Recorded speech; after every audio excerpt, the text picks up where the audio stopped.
Praise the Lord. ஒரே ஒரு வசனத்தை கூட காண்பித்து கொடுக்கிறேன். 2 தீமோத்தேயு 2வது அதிகாரம் 12வது வசனம்.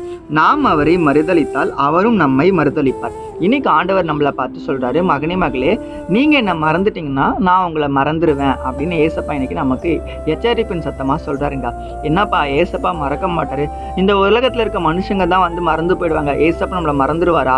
கண்டிப்பா மறந்துடுவார். ஏன் மறந்துடுவார்? இந்த வசனத்தில் சொல்லப்பட்டிருக்கு அப்படின்னா, மேல இருக்க வசனத்தில் சொல்லப்பட்டிருக்கு, நாம் அவரோட பாடுகளை அனுபவிச்சா மட்டும்தான் நம்ம அவரோடு கூட ஆளுகை செய்வோமா. அதனால நீ பாடுகளை அனுபவிக்கிறதுக்கு மறந்துடாதன்னு சொல்லி இன்னைக்கு ஆண்டவர் நம்மள பார்த்தாங்க சொல்றாரு.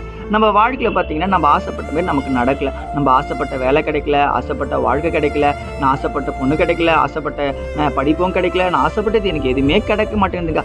ஏசப்பா எனக்கு நன்மையே செய்ய மாட்டேன்னு சொல்லி நம்ம என்ன பண்றோம்? ஃபீல் பண்ணிக்கிட்டு இருக்கோம், அவரை குற்றப்படுத்திக்கிட்டே இருக்கோம். ஆனா ஆண்டவர் நமக்கு என்னென்ன காரியத்தை அவரு ஆசைப்பட்டாரோ அது நமக்கு நிச்சயமா செய்வாருங்க.